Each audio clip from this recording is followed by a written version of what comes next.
The desert stretched out like an ocean of silence, endless and shimmering under the dying sun. Every ridge and dune glowed a deep amber, the kind of light that burns itself into memory. The air was dry enough to crack stone, and yet it felt alive, whispering through the yucca and sage like the breath of something ancient. Talon Greyhawk rode alone.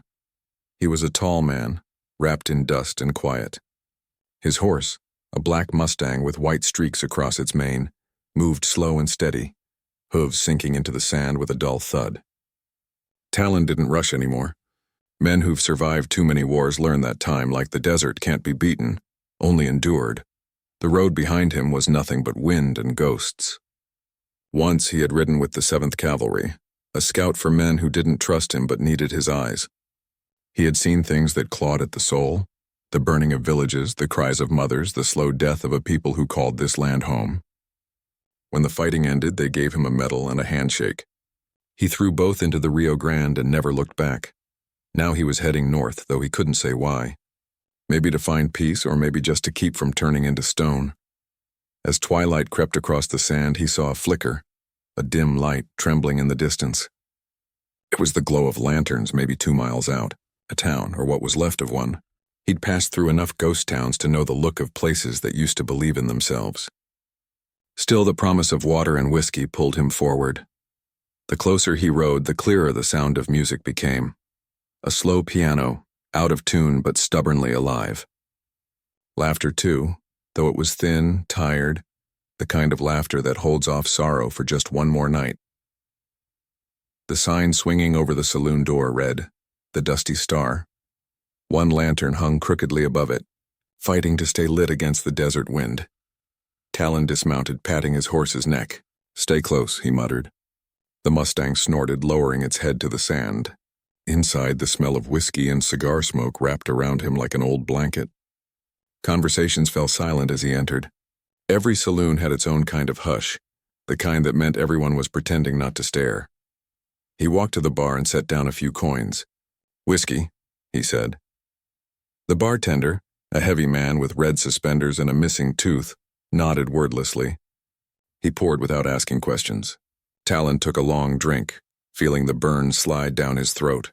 It had been 3 days since his last fire, and the warmth hit him like sunlight after a storm. A mirror behind the bar reflected him in pieces, the scar on his cheek, the stubble, the faint gleam of something broken in his eyes. There was a time when he'd looked younger, when his smile came easy. That was before the uniform, before the guilt, before the silence became home. Someone in the corner laughed, a woman's laugh, soft but roughened by smoke and heartbreak. He turned slightly. On the small stage, a piano player was struggling through a ballad, and beside him stood a woman in a faded red dress singing low and slow. Her voice was like the desert wind. It carried sorrow, but it refused to die. Talon didn't know her name yet. Didn't know that before the night was over, she would change the course of his life. For now he only watched, quiet and still, the way a man does when he's afraid to feel something again. Outside, the wind shifted, carrying the scent of rain that would never come. The desert, vast and endless, seemed to hold its breath. The song faded out like smoke. The woman on stage let her last note drift into the rafters, then gave a half curtsy to no one in particular. The piano player muttered something, and she smiled. Not the kind of smile that reached her eyes, but the kind that keeps people from asking questions. Talon took another sip of whiskey. The burn didn't hit as hard this time. He could feel the room watching him, waiting for the stranger to make a move, to talk, to leave. Anything but just sit there, quiet as a shadow. The bartender wiped the same glass over and over, pretending to be busy. "You been out there long?" the man finally asked, voice low. Talon didn't look up. "Long enough. Ranch hand." Talon shook his head. "Used to scout." The bartender paused, nodded once. That was enough. Out here, everyone carried something they didn't talk about. The desert was full of men who'd fought for one flag or another, and come home to find there wasn't much home left. The woman in red stepped down from the stage. Up close, she wasn't what she seemed from a distance. She had the kind of beauty that age and hardship can't erase and just soften. Her hair, once golden maybe, had turned a deeper shade, and her eyes were the gray of a thunderstorm that never breaks. She looked tired but not beaten. She walked to the bar, her dress brushing the floor. "Evening, Charlie," she said to the bartender. "Another?" Charlie gave her a look. "You sure, Clara?" She smiled. "Ain't I always?" He sighed, poured a glass, and slid it to her. She picked it up, took a small sip, and turned slightly toward Talon. "Haven't seen you around," she said. Her voice was low, husky, the kind that comes from too many nights singing over the noise of men and liquor. "Just passing through," Talon replied. "Most folks say that," she said. "But somehow they never seem to leave." He almost smiled. "Maybe they run out of reasons to go. Or maybe," she said, eyes narrowing just a little, "they run out of places that'll have them." That hit closer than he expected. He nodded once, almost to himself. The piano started up again. A new song, slower this time, something about the river and lost time. Clara leaned against the bar, watching the door swing open and closed as the wind played with it. The lantern light flickered across her face, catching the faint scar near her temple. She didn't hide it. "You fought," she said softly, not as a question. Talon's eyes flicked toward her. "You can tell that from a drink?" "No," she said. "I can tell it from your silence." For a moment they just stood there, two strangers bound by the same kind of loneliness that doesn't need explaining. A man in the corner shouted for another round. The spell broke. Clara finished her whiskey and set the glass down carefully like it might break the moment she let go. "You staying the night?" she asked. Talon shrugged. "Depends on the price." She laughed once, not mockingly but with a kind of sad understanding. "You'll find the rooms cheap. Most men don't last more than a night here. The desert has a way of sending them back where they came from." He looked down at his drink, then at her. "What about you?" "I don't have anywhere to go back to," she said. Then, almost as if she'd said too much, she turned away, calling out to the piano player to change the tune. The music rose again, filling the room like smoke. Talon stayed until his glass was empty. The whiskey didn't warm him this time. It only brought the ghosts closer, faces from another life, names whispered on dying breaths. He pushed the glass forward, nodded to the bartender, and stood. The room didn't notice him go. It never does when a man leaves quietly. Outside, the night had deepened. The wind carried the faint echo of Clara's voice from inside. Rough, beautiful, defiant. He stood for a long time under the stars, feeling the weight of everything he'd left behind. The desert doesn't forget. It just waits. The saloon had emptied out by the time the moon climbed high over the desert. Only a few men remained, drifters half asleep on their stools, the piano player snoring with his head on the keys, and Clara Monroe sitting by the window, staring into the dust and shadows beyond the glass. Talon hadn't meant to stay. He'd finished his drink, saddled his horse, and told himself he'd sleep under the stars like he always did. But something in her voice and that worn-out beauty wrapped in smoke had pulled at him like a memory he didn't want to face. So he found himself still inside, leaning against the far wall, silent as the clock above the bar that hadn't ticked in years. Clara glanced over her shoulder. "You're still here," he shrugged. "Couldn't find the door." She smiled faintly, tracing the rim of her glass with a finger. "Men like you never do. Men like me. The ones with ghosts following close behind?" He didn't answer. Outside, the wind rose, rattling the shutters. Sand swept against the glass in soft waves, like whispers too old to understand. Clara stood, walked toward him slowly, her boots barely making a sound on the wooden floor. She smelled faintly of lilac and whiskey, a strange mix that suited her. Up close, Talon could see the years in her face, but also the strength. Life hadn't been kind, but it hadn't broken her either. "You from around here?" he asked. "Used to be from everywhere," she said. "Now I'm just from here." He gave a quiet laugh. "That sounds like something I'd say." "Then we're both in trouble." She sat on the edge of a table near him, turning her head back toward the window. The moonlight made her eyes look silver. "You ever notice how the desert never sleeps?" she asked. "Even at night it's watching, waiting for something to die so it can swallow it up." Talon nodded. "I've buried friends out there. The sand covers them like they were never born." She looked at him then, really looked. "You were in the army, weren't you?" He hesitated. "Scouted for them." "For them," she repeated softly, the words heavy. Not with them, he looked down. There's a difference. I know. Silence hung between them, not uncomfortable but full, the kind that feels like two stories quietly recognizing each other. After a while, Clara spoke again. You saved my life once, Talon frowned slightly. You sure about that? I am, she smiled faintly. 2 years ago near Santa Fe, my wagon was ambushed by bandits. You and another scout drove them off. You didn't say a word, just rode off after. I never forgot. He studied her face, the memory flickering through his mind like a candle guttering in the wind. He remembered a woman screaming, gunfire, the smell of smoke. He remembered riding hard, shooting from the saddle, leaving before the dust settled. He hadn't known her name until now. Clara Monroe, he murmured. You sang in Santa Fe, by the river, she nodded. Before the fire took the place. He exhaled slowly. Guess we've both lost things. Guess so. The wind outside died down, leaving only the creak of the building. Somewhere in the distance, a coyote called. Clara looked toward the stairs leading up to the rooms. You can stay if you want, she said quietly.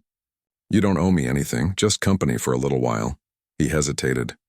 The part of him that lived in silence told him to leave, to keep moving before the desert remembered his name.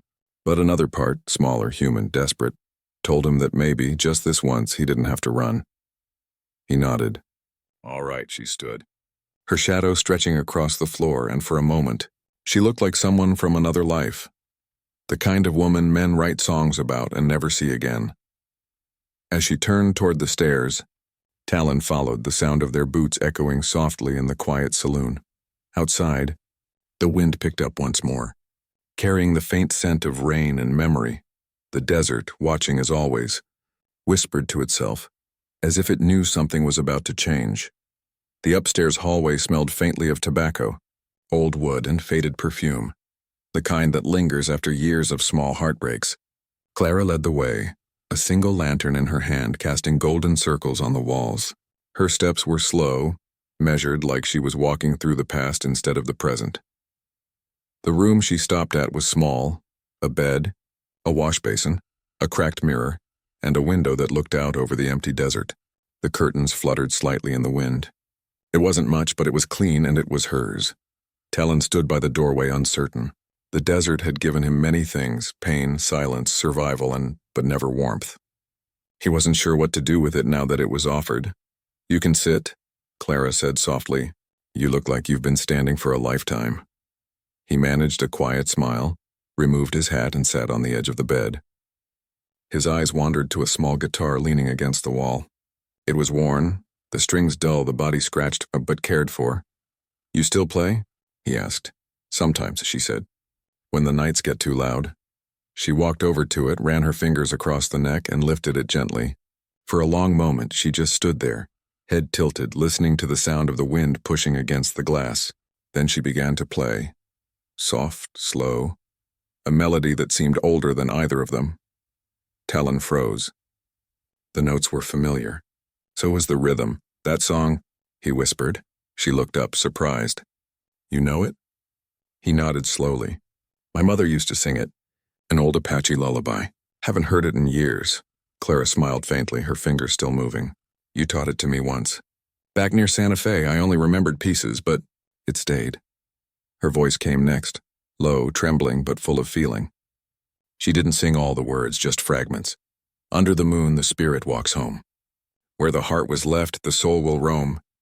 Talon closed his eyes. The sound of her voice carried him back, to a time before the war, before the scouts, before the desert swallowed everything he loved. He saw his mother by the fire, brushing his hair back from his eyes, singing in a language that had almost vanished. He saw his little sister sleeping beside her, the stars above them burning bright and endless. Then the flames changed, became gunfire, and the song broke apart. He opened his eyes again, and Clara was still there, still singing softly to the dark. When she finished, silence filled the room. Not the empty kind, but the full, heavy silence that comes after something true. Talon spoke quietly. You remembered it better than I did. She sat beside him, setting the guitar down. Some songs stay because they're not just songs. They're promises. He looked at her, searching her face. Promises? She nodded. That you'll come back. that love isn't dead, that even if the world forgets you, the wind won't. For a moment, neither moved. The lantern flame flickered, throwing soft light across their faces. Outside, the desert stretched endlessly, silent and waiting. Talon said, almost to himself, "Sometimes I think the land remembers what people try to forget."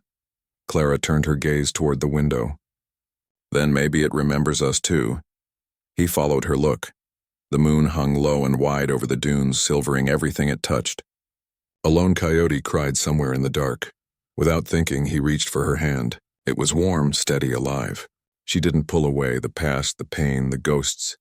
For a moment, they all went quiet. There was just the sound of the wind and the heartbeat of two people who had spent too long surviving instead of living. When Clara finally spoke, her voice was little more than a whisper. "It's strange," she said. "How the same song that used to make me cry now makes me feel like I'm still here." Talon squeezed her hand gently. "You are." And for the first time in years, he believed it. The lantern burned low, a single flame fighting against the dark. Its glow danced along the walls, painting both of them in gold and shadow. Outside, the desert wind sang softly through the cracks in the glass, a lullaby of its own, ancient and endless. Clara sat still, her hand still in his. The silence between them wasn't awkward anymore. It was a kind of truce, a quiet understanding that words would only break what had finally settled into peace. Talon leaned back slightly, his body heavy with exhaustion, his heart heavier still. He hadn't realized until now just how tired he was, not the kind of tired that sleep cures, but the kind that lives deep in the bones. Clara looked at him with something that wasn't pity, but something far gentler. "You've been carrying too much," she said softly. He didn't deny it. "Some things don't let go," she nodded slowly. "Then maybe they just need to be held differently." He met her eyes. For a moment, the room seemed to shrink around them. The walls, the bed, the dim light, everything pressing closer, as if the night itself wanted to see what would happen next. Clara stood and crossed the room, closing the curtains. She turned back, her hands trembling slightly as she untied the ribbon at her neck. "You don't have to stay," she said, voice barely above a whisper. "But if you do, don't bring your ghosts with you. Just be here." He rose slowly, unsure whether to move or speak. The sound of the floorboards creaked beneath him like old memories stirring awake. He took off his hat, then his coat, folding them carefully over the chair by the bed. Small, deliberate gestures from a man used to discipline, to control. She watched him quietly, the rhythm of his movements drawing her in. There was no urgency between them, only a fragile patience, the kind that comes from two lives full of loss finally daring to rest. He unbuttoned his shirt, slow and deliberate. Scars crossed his chest, pale reminders of blades, bullets, and choices that never healed right. Clara's breath caught, not from fear or surprise, but from something deeper. Recognition. Every line on his skin told a story she already understood. He looked up at her, his voice rough. "You sure about this?" She stepped closer until there was almost no space between them. Her hand rose, trembling slightly as she traced a scar along his shoulder. "I'm sure," she whispered. "But don't leave tonight." The words fell between them like a promise. He closed his eyes. That simple plea, "Don't leave tonight," broke something open in him, something that had been locked away since the war. The storm outside began to rise, wind pressing against the window panes. The desert was restless, as if it could feel the shift inside that small upstairs room. Talon reached for her, his hands gentle, unsure, almost reverent. When he kissed her, it wasn't the wild hunger of youth. It was the ache of a man who hadn't touched love in years, who thought he'd never deserve it again. Clara responded slowly, meeting him breath for breath, heartbeat for heartbeat. The world outside disappeared. Only the warmth between them remained. The sound of skin, the quiet catch of breath, the fragile grace of two lost souls finding a moment of belonging. When they finally lay together, the room seemed to breathe with them. No words, no promises, just the truth of now. The lantern flickered once, then steadied. The desert wind softened, whispering through the cracks like a sigh of relief. For the first time in years, Talon slept without dreams, and Clara, who had learned to live only in songs and smoke, closed her eyes beside him, her hand resting on his chest, feeling the slow, steady rhythm of a man who, for one night at least, had found peace. The world had gone still. Outside, the storm had passed, leaving the desert glazed with moonlight. The air was cool now, clean, humming with a strange calm, the kind that comes only after something has broken open and found its way back to quiet. Talon woke first. For a long while he didn't move. He lay there, eyes half open, staring at the ceiling beams, tracing the soft play of light and shadow across the room. Beside him, Clara slept. One hand curled near his heart, her hair spilling across the pillow like a dark river. He hadn't shared a bed in years. The simple weight of another body, the warmth of another heartbeat felt almost unreal. He'd forgotten that peace could have a sound, the slow, steady rhythm of breathing in the dark. He turned slightly, brushing a strand of hair from her face. She stirred but didn't wake. Her lips parted as she exhaled, a quiet sigh that sounded like surrender. He smiled faintly and without meaning to. Then just as quickly the smile faded, because he knew this couldn't last. By morning, he'd have to ride. His people, and what little remained of them, were camped beyond the ridge preparing to defend their land. He'd promised to return before sunrise. It wasn't just duty. It was the last piece of himself that still felt honest. He rose slowly, careful not to wake her. The floor was cold beneath his feet. He reached for his shirt, draping it over his shoulders but not buttoning it, listening to the wind press against the glass. Somewhere out there, the desert was calling him back, soft, insistent, merciless. Clara stirred, her eyes opening to the dim light. "You're leaving." It wasn't a question. He froze for a heartbeat, then looked back at her. She was sitting up now, the sheet gathered around her, her hair tangled from sleep. The lantern had burned low, throwing her face into golden shadow. "I have to," he said quietly. "No, you don't." Her voice cracked on the words. "Not tonight." He looked away out the window. The horizon was still dark, but the faintest thread of silver was starting to bleed through. Dawn was coming, too soon as always. "Clara," he said softly, "there are people waiting for me, my people. If I don't go back, they'll think I'm dead." "Maybe you are," she said, her voice trembling. "At least the part that's always running." He turned back to her. "You don't understand." She stood, crossing the room to him. The floor creaked under her bare feet. She placed a hand against his chest over the scars. "I understand better than you think," she whispered. "I've been running too, just in smaller circles." He swallowed hard. Her touch burned and soothed all at once. "Talon," she said, voice barely audible now, "don't leave tonight. Stay until the sun rises. Just give me that." He wanted to. God, he wanted to. But the pull inside him, the one that had driven him across half the desert and through a lifetime of wars, wouldn't quiet. He felt it in his blood, in the beat of his heart, in the way the horizon seemed to whisper his name. Still, when he looked into her eyes, something faltered. There was no pleading there, only truth, raw and human. He reached up, cupped her face in both hands. "If I stay," he said, "I might never go." "Then don't." For a long moment they just stood there, forehead to forehead, breathing each other in. Outside, the first light of dawn slipped across the sand.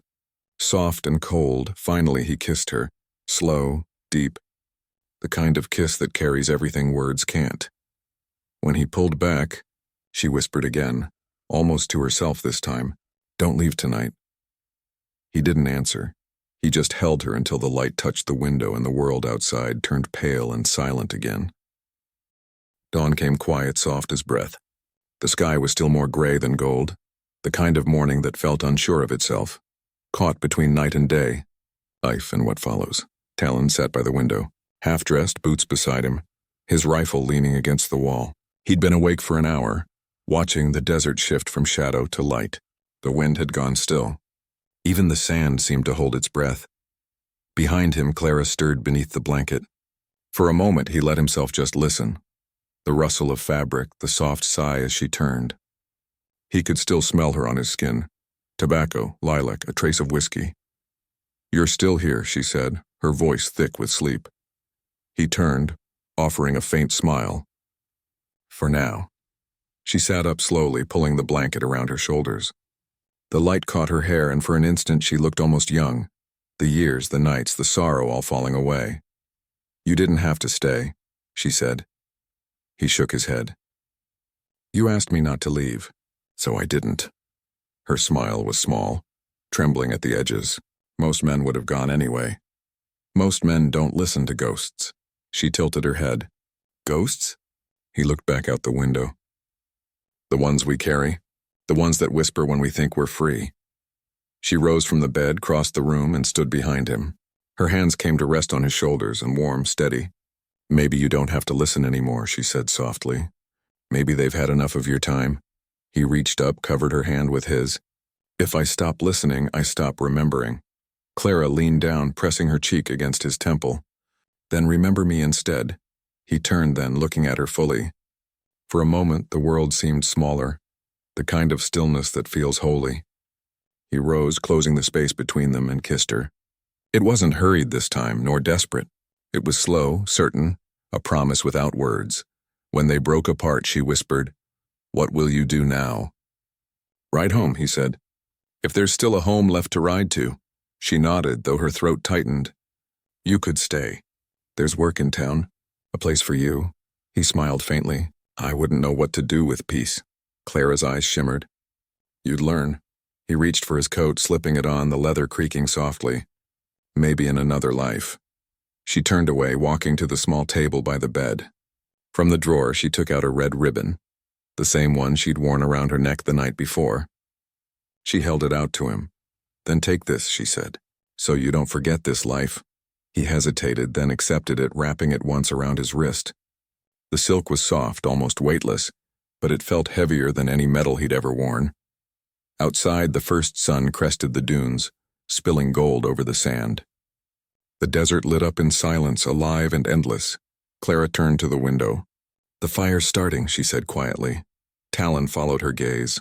Far off on the horizon, a thin plume of smoke rose into the dawn. It wasn't a campfire. It was too large, too wild. His stomach dropped. "They've started without me," he said. Clara reached for his arm. "Then don't go." He looked at her, really looked. The hurt in her eyes, the fear, the love she didn't have words for, and he wished he could be the kind of man who could stay. But he wasn't. He took her hand, pressed it to his lips. "I'll come back," he said, though even as he spoke the words, he knew promises like that didn't hold in the desert. Then he picked up his rifle, slung it across his back, and stepped into the light. The wind stirred, carrying the smell of smoke and something burning. Behind him, Clara watched from the window, her hand pressed against the glass. The sun caught her face, and in that light, she looked both alive and already grieving. The door shut softly, and the desert, vast, waiting endless and open to receive him once more. The morning light hit hard, sharp and white against the sand. Talon rode fast, the wind cutting through his coat, the world stretching wide and merciless before him.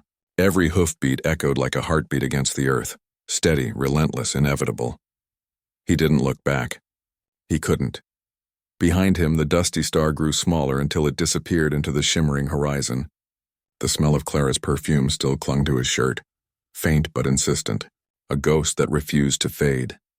The desert was waking now, lizards skittering over stone, vultures tracing slow circles high above. The sun burned low and red on the far rim of the world, climbing toward another cruel day. Talon's Mustang, Shadow, moved like smoke, black against gold, its mane streaming wild. The animal sensed the urgency, the tension that had returned to its rider's hands. Talon had ridden this path before, every turn, every ridge carved into his memory like a scar. By midday, he reached the canyon. It was vast and hollow, a deep wound in the land. The wind whistled through it in a low, mournful hum, a sound that always made him think of prayer. Below, scattered across the flats, were the remnants of his people, a handful of tents, a few fires burning low, the faint shapes of horses and children. What had once been a proud nation was now a shadow, holding on by grit and memory. He rode down the ridge, dust rising in a golden cloud. The first to see him was a young boy, no older than 10. The child ran toward camp, shouting, "Greyhawk's back! Talon, Greyhawk's come home!" Heads turned. People emerged from tents, their faces lined with both hope and exhaustion. Talon slowed his horse, dismounted, and handed the reins to the boy. "Water first," he said. "Then feed him." The boy nodded, eyes wide like he was looking at a legend. An old man stepped forward, Chief Red Elk, one of the few elders still alive. His hair was white as snow, his frame thin but unbroken. "You came back," the old man said. Talon nodded. "Didn't plan to be gone long." "The soldiers?" Red Elk asked. "They're coming," Talon said quietly. "A new patrol from Fort Banner. Maybe 50 strong. 2 days out, maybe less." The old man's eyes narrowed. "We can't run again." "I know." There was a long silence. The wind carried dust across their feet, dry as bone. Red Elk looked him over. The rifle, the weathered coat, the faint red ribbon tied around his wrist. "You found something out there," he said. Talon looked away. "Maybe." The chief nodded once, understanding without asking. "The heart has to remember why it fights," he said. "Otherwise the hands grow weak." Talon said nothing. His eyes swept the camp. Women grinding corn, men sharpening blades, children watching with quiet eyes. The air smelled of smoke and hunger. He walked to the edge of the camp and looked out toward the canyon wall. The land here was sacred, a place where his ancestors had once sung to the stars. He could almost hear them now, their voices carried in the wind, rising and falling like the breath of the earth. He closed his eyes.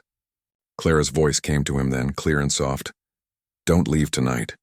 But he had, and now there was no turning back. He reached for his rifle, checking the chamber. One more fight, maybe his last. As the sun began to fall again, streaking the canyon with fire, Talon climbed a ridge overlooking the camp. From there he could see everything, the land, the people, the path the soldiers would take when they came.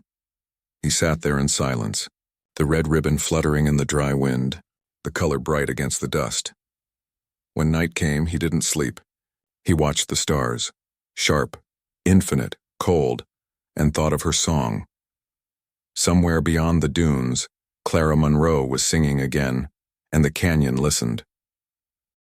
The dawn came red, not the soft pink of peace, but a hard, angry red that bled across the sky like a wound that wouldn't close.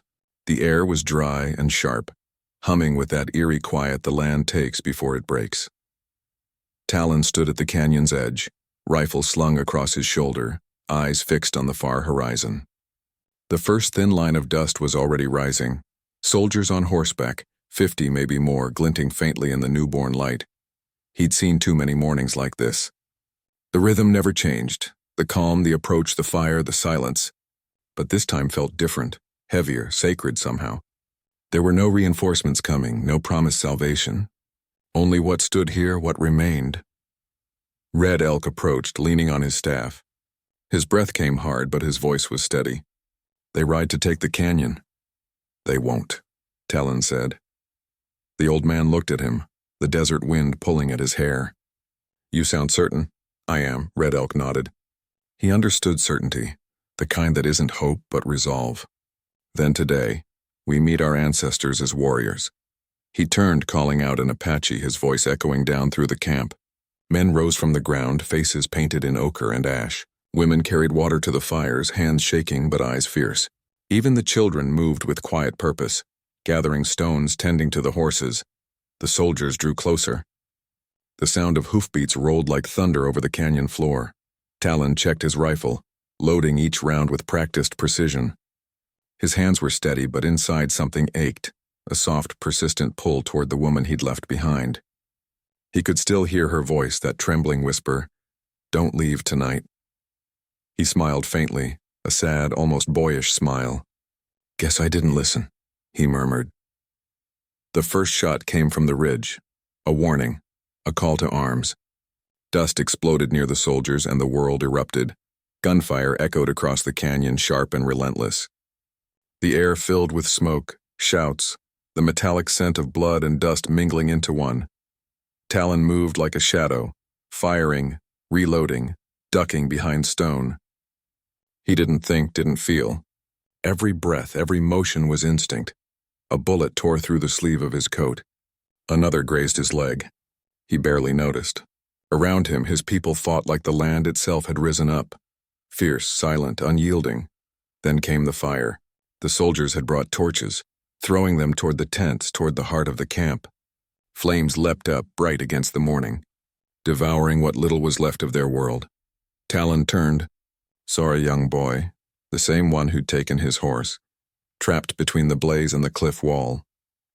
Without thinking, he ran. The heat seared his skin as he pulled the boy free, pushing him toward safety. "Go," he shouted. "Run to the ridge." The boy hesitated, eyes wide. "What about you?" Talon smiled through the smoke. "I'll be right behind," but he wouldn't be. A shot rang out. Talon stumbled, his knees buckling. The world tilted sideways, colors smearing together. The fire, the dust, the endless gold. He fell hard against the ground, the rifle slipping from his hand. The boy screamed his name, but the sound was swallowed by the wind. Talon's hand found the red ribbon still tied around his wrist. The silk was warm now, darkened by blood. He lifted it weakly, staring at it through the blur, the last color left in a dying world. The gunfire faded, distant now, like thunder moving away. Above him, the sky was turning pale blue, clean and merciless. He took one last breath, tasting smoke and sunlight.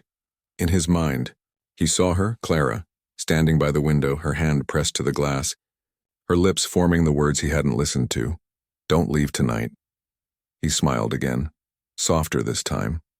"I didn't," he whispered. And then the desert took him, gently, almost tenderly, back into its dust and silence. By the time the sun reached its height, the canyon was still again. The fire had burned out. The wind moved through the ashes, carrying a whisper, a name, and the faint echo of a song that belonged to both the living and the dead. The desert looked different now. Weeks had passed since the fire, since the battle, since the morning the canyon swallowed its sons. The wind had swept away the ashes, the footprints, even the blood on, but not the silence. That stayed, heavy and unbroken, as if the land itself was still mourning. Clara Monroe rode slow, a single figure against the endless horizon. Her dress was plain now, her hair tied back beneath a wide-brimmed hat, the red ribbon gone from her throat. The Mustang beneath her moved carefully through the sand, head low, as though it understood where they were heading and who they were riding for. She hadn't planned to come. At first, she told herself the stories weren't true. Talk from traders and soldiers passing through, tales of an Apache raid gone wrong, a canyon turned graveyard. But when a scout rode into town wearing Talon Greyhawk's medallion on a chain, she knew. She left the saloon that night without saying goodbye to anyone. The piano had been playing a song she couldn't bear to hear. His song. Now she was here. The canyon opened before her like a scar. The air was still, but she could feel something alive in it. Not the wind, but memory. She dismounted, her boots crunching against the dry earth. The sun hung high, sharp and merciless, but she didn't flinch. She walked down the slope, past the blackened stones where tents once stood, past the broken circle of fire pits, long gone cold. Here and there she saw small things left behind. A bead, a child's toy carved from bone, a feather charred at the edges. At the center of the camp, she found the ground disturbed, a mound of sand smoothed by the wind, a marker made of stone and a rifle driven deep into the earth. The red ribbon was tied around the barrel, faded now to the color of rust. Clara knelt slowly, her hands trembling as she reached out and touched it. The silk felt dry and fragile beneath her fingers, but it was real. She bowed her head. "I told you not to leave," she whispered, the words caught in her throat. She stayed there for a long time, the sound of her own breathing the only thing alive around her. Somewhere high above, a hawk circled, its shadow cutting across the sand like a passing spirit. When she finally stood, her knees shook. She looked out across the canyon, the same view he must have seen the day he died. The desert stretched forever, gold and empty, but she didn't feel alone. She took a breath, steadying herself, and then, softly, hesitantly, she began to sing, the same lullaby he had taught her. Her voice cracked on the first note, then found its way, low, trembling, carried on the wind. The song moved through the canyon, touching the rocks, the dry brush, the quiet sky. It wasn't a cry of grief, but something gentler, a farewell that sounded like a promise. Under the moon, the spirit walks home. Where the heart was left, the soul will roam. The words drifted and scattered like sand, but their meaning stayed. When she finished, she stood in silence. The air felt different, lighter somehow, as though the land itself had listened. She pressed her palm against the red ribbon one last time, then let it go. The wind caught it, lifting it high, carrying it out across the canyon until it vanished into the light. Clara turned back toward her horse. Before she mounted, she looked once more at the horizon, endless, bright and alive. "Talon Greyhawk," she said softly, her voice barely more than breath. "You found your way home." Then she rode away, slow and steady, her figure growing smaller against the sweep of sand and sky. As the sun fell westward, the desert began to hum again, the faint echo of a song carried by the wind. Some said it was the sound of the earth remembering. Others said it was love refusing to die.